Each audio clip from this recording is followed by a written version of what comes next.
What's up, and welcome back to Nowstalgia Pod, coming at you live after dark, giving you our Emmys reactions, not our Oscars reactions, our Emmys reactions. Uh, Dave, where to begin, man? I mean, a couple surprises, a couple not so surprises of the night. What stood out to you? Let's start there. uh, Marvel's Mrs. Maisel, totally cleaning up in comedy, uh, winning all but one award, right? Dominating the first half hour of the program, just in general, and then I think they only lost one category that they were up for. Yeah, which was what Tony Shalhoub losing to Henry Winkler. Henry Winkler, right? Which, I mean, well, I think we knew Winkler was probably going to come away with that one. Shalhoub, a distant, had a long shot at the award. He's also won 2 Emmys before, so yeah, and he was good. He was good in it. It's just Winkler, I think, his part demanded a little bit more, and that's also probably why Hader beat out Glover for best actor, outstanding performance for an actor in a comedy series, which I guess that's something we can look at. Is Maisel cleaned up, Atlanta didn't really take home a lot of the awards people thought that they might. Yeah, I think it kind of speaks to, and you can see this throughout the whole show, is the a lot of those awards, those races where we thought, oh, maybe they'll rest on their laurels, go with, shows, performers that they're comfortable with that have won before. They'll just do that again. Probably everyone was saying it the most about Donald Glover. They'll probably just win a second time, unfortunately, which, not that he's not deserving, of course, but the second choice, but they didn't do that. They went with Bill Hader for a freshman season, which there's precedent for that as well, going with what's new. But, I thought that was just really cool to see that they didn't go with Donald Glover again. They didn't go with Handmaid's Tale again, They kind of changed it up. They weren't afraid. Or they went back to stuff like Peter Dinklage, for example. Yeah, and I think that was something that, kind of speaking to your point, they've failed to do in the past. You think about like Mad Men or the Americans, a great example of shows that probably deserved to get a lot more shine than they did, but a lot of series kept winning over and over. Breaking Bad, back when it was having its run, pretty much won every year near the end of its run, and a lot of shows didn't get a shine. Not saying it's not deserved, but there's a precedent for the Emmys kind of rolling that way. I also think it speaks to just how strong of a show Maisel and Barry have been, and Revelations kind of in their field, especially with Veep kind of stepping back, really allowed these two shows kind of step up. Atlanta, I think also, I mean, I think it's the best show on TV, but there were some people that I think felt like this season didn't compare to the first season in different ways. Now, I think I would disagree with that, because I think it did a lot of different things, took a lot more chances than shows normally do, and I think it's the most thoughtful and well done show on TV at the moment. But yeah, I mean, it's nice to see some other shows get their shine. Yeah, I was disappointed Teddy Perkins didn't win. I thought that was pretty clearly the best. That was for writing, right? Or was it directing? Yeah, I think it was up for writing. Yeah. Oh no, it was directing, because it was Hiro Murai was up for that. So I thought pilot for Maisel made a lot of sense, but man, Teddy Perkins, that's a tough one, because it's a really unique episode that'll stand out for forever at this point. Yeah, I mean, probably the episode of TV I thought about most this year. Kind of haunting in a lot of ways. What else? Something I think we were both surprised at, Laura Dern not taking it home TV movie. Yeah, losing to Regina King, 7 Seconds miniseries on Netflix.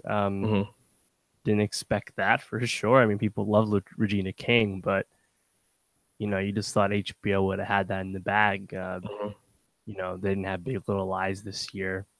That was their big mini limited series / movie push, right? Yep. Didn't pan out. Godless took home couple wins. I thought Netflix actually had a decent showing compared to what I thought they would come home with tonight. And they were nominated in a lot of the major categories. And I think you had Jeff Daniels and I'm forgetting the girl's name from Merritt Weaver. Yes, both take home awards, which is great. Godless, I think a show we haven't even really mentioned on the show, but something if we had more time we would love to get to. And it kind of kept Versace out for a while, but Versace ended up taking home the big awards in that category. Best actor, best outstanding limited series. I know neither one of us is really a big fan of Versace. What were your thoughts on it just taking it home? Yeah, I mean, the first award it won was for directing. And I think if you look at any of the critical conversation around Versace, most people would champion just that. I think the show is, I guess, unique in that regard, the way it's constructed, the way it's, the whole season is structured, that it's more of a technical achievement than a storytelling one. Because I think ultimately the storytelling started to fall flat for me. For a lot of people, I think it was a little too long in the tooth. So I understand, especially, it's limited series, year to year, there's, not that many true, shows in that field to really compete. So, you understand that. So I was, I didn't mind that. And then I think Darren Criss is a worthy winner. I think he really chewed on the role of Andrew Cunanan. And yeah, while he's not a likable character, obviously, it was a really good performance. So, I didn't mind that. It was watching Ryan Murphy walk up there a few times. I was like, this guy's leaving FX, going to Netflix. Like, yeah, man, crazy. Yeah, and also kind of speaking to another way Netflix had USS McAllister. I think I was a little surprised that they took home the award for what was that, best script or in a limited series? Limited, the movie, the best. That was best movie, television movie, right? And that was at the expense of The Tale, or once again, Has Black Mirror won before? I thought Black Mirror did win something last year. time. It won San Junipero last year. Right. Same category. So I thought USS McAllister was really strong. So I was happy to see that. Honestly, I thought that was one of the most conceptual episodes they've done. It's really cool, and I love that Charlie Brooker actually shouted out Twilight Zone and Star Trek on that in his speech. Your guy Jesse Plemons looking a little ridiculous tonight, though. You see him on the red carpet. That mustache just ridiculous. Steve from Stranger Things, his flow, dude. I think his flow is like double the size of his head at this point. It's pretty incredible. So, why don't we talk quickly about Americans? We were both pumped when Matthew Rhys got the W for outstanding actor in a drama series. And I texted you saying, "Oh, Kerry Russell's got this in the bag then." Because if Matthew Rhys is getting these votes, Kerry Russell is going to get these votes too. Not the case. Claire Foy taking it home. And then outstanding drama went to Game of Thrones. On a weaker season, Game of Thrones still taking home outstanding drama. Did the Americans get job? Ultimately, I mean, it is a tough ask, given the history of the Emmys, not really paying much attention to the Americans beyond nominating it, after a few seasons. I thought, seeing that they recognized the directing of the finale and, gave Matthew Rhys, obviously, in the final season, I was like, all right, they know the show, they understand that people are rooting for it. But no, it didn't pan out that way. I don't know. Kerry Russell one really jumped out to me just because I was like, all right, if Kerry Russell doesn't win, it's probably because Sandra Oh wins, which is amazing in Killing Eve, and she's really likable. She's a TV veteran. Very easy to explain or think about. But Claire Foy won for her final go for the crown before the cast changes, and another performance that's well liked. But I don't think there was nearly as much clamoring for it. So that's it's disappointing, but it's not the highway robbery or anything. But yeah, the series thing, it's like, did Thrones need another win, especially for a down year? Not really. Same thing with Peter Dinklage. It's like, as we said on our predictions episode last week, SoundCloud Complex Nostalgia Pod, like, how much has Dinklage really chewed on recently on the show, right? He's been more of a side piece. And it's not his fault. It's just the way the story's going, the way the scripts are going. So that just seemed like kind of like a look back, oh, what's this go with Thrones again? No one will be too pissed about it. Again, it's not like they're not deserving. Obviously, I think Thrones, even with a down year, is still excellent. But yeah, it's a little bittersweet that Americans didn't fully, take it all home. But 2 great wins nonetheless. Yeah, it's the interesting thing I think about Dinklage is that he had so much to do in the first couple seasons. Like you said, his role has been kind of, I don't want to say reduced, but just his character arc has taken a bit of a lull in the last couple.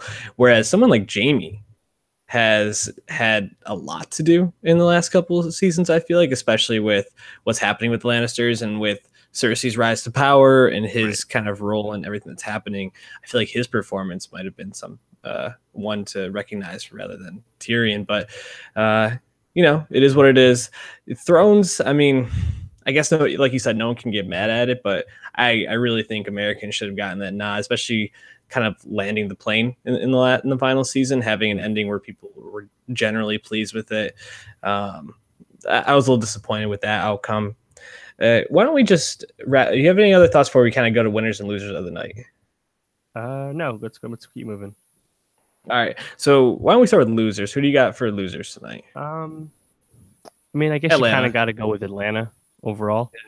Did they win anything before the program? I forgot to check. I can't recall. Like all the guest. Cat Williams won for guest actor. So okay, some stuff, but they missed out on all the major things this year. Donald Glover's probably the most likely. I would have loved to see Brian Tyree Henry win, but Henry Winkler had it in the bag. So, but, I think still Atlanta, for a show that's still championed as the best show or top 3 show on TV right now, to come away with basically nothing is a little disappointing for them. What about FX? Would you consider them a loser tonight? No, because Versace was on FX. See, it's almost like they got those 3 awards, but like you said, Ryan Murphy, the guy who's taking home these awards for them, ain't gonna be there any longer. It's a bit bittersweet. Probably wins for them in some ways. I would consider Colin Jost, Michael Che losers. I didn't find them I thought they started off pretty well. They had a decent opening monologue, but then I felt like they went back to the bit with Maya Rudolph and Fred Armisen. And I felt like that just fell flat every time. Bad SNL skit that we couldn't get out of.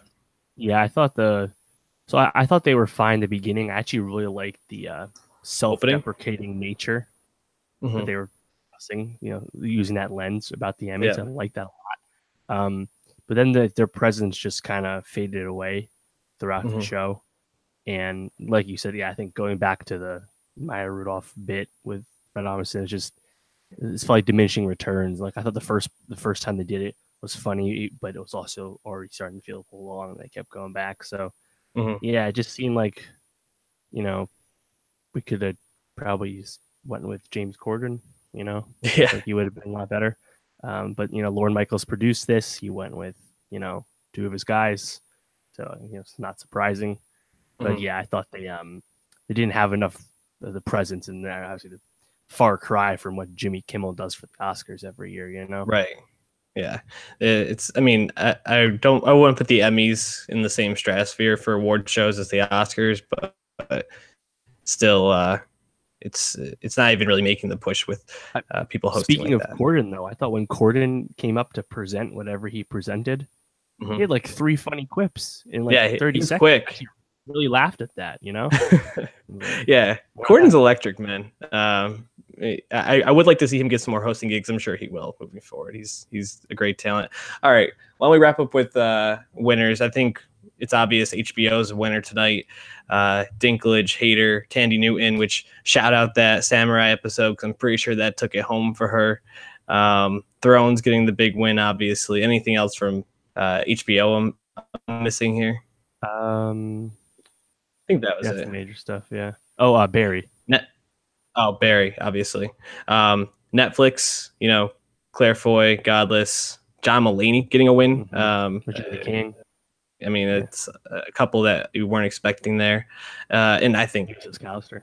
Yeah, Amazon and Maisel as well. Just for a company right now that's trying to really figure out its strategy moving forward. There's all the reports about them making $1 billion, putting $1 billion into this Lord of the Rings show or something like that moving forward. Having something like Maisel, which is just going to be like cash money for the next couple of years and is going to be a critical darling as long as it's on, it's pretty exciting for them. So good piece to have moving forward. Any other winners for you? I would still say the Americans are a winner. They won 2 awards, including best actor. So and part of that is given the track record of the Americans not winning anything. So I would say they're a winner. Yeah, and I think the only other person that's a winner tonight is Betty White, because America still loves Betty White, man. Didn't expect that. No. Was there? Did I miss it? Was there like a specific reason beyond? Did her birthday just happen or something? I think it was just like a lifetime achievement, like acknowledgement or something like that. They're like, Betty White's old, and we all just love her, so let's roll her out. And it's like, she was a little slower to the punch, but she's still like upstairs. She still had the wit, Yeah. So that was great to see. Love me some Betty White, man. Overall, I think the award show was good. It could have been about a half hour shorter. It really stretched out the end, but Emmys, I thought it was an enjoyable show. Interesting to have it on a Monday night. We'll see what the ratings are. Yeah, and I was thinking about too. Like you're putting it up against week 2 Monday Night Football. Yeah, I don't know. I don't know how much cross pollination with the audience that really is there, but I guess you're giving yourself a baked in excuse. But why not? That's also why I liked a lot of the beginning bits. They're like, yeah, the ratings will be bad. No one's watching. Thousands of people in here, hundreds of people out there. But these are good jokes. Make fun of it. Go with it. Yeah, and kind of fade away. Yeah, they faded pretty quick. But that's it for us for tonight. Hit us up with your Oscar thoughts at Nowstalgia Pod or Oscar thoughts. Early. Man. Emmy thoughts. I'm going to keep saying Oscars. This is terrible. Give us your Emmy thoughts. Comment below or hit us up at Nowstalgia Pod on Twitter. We want to hear whether you thought they got it right, got it wrong, who you thought should have gotten it. Also, subscribe to the pod, soundcloud.com/nostalgiapod. Catch it everywhere that you listen to your podcast. Have a good night. This has been Nowstalgia After Dark.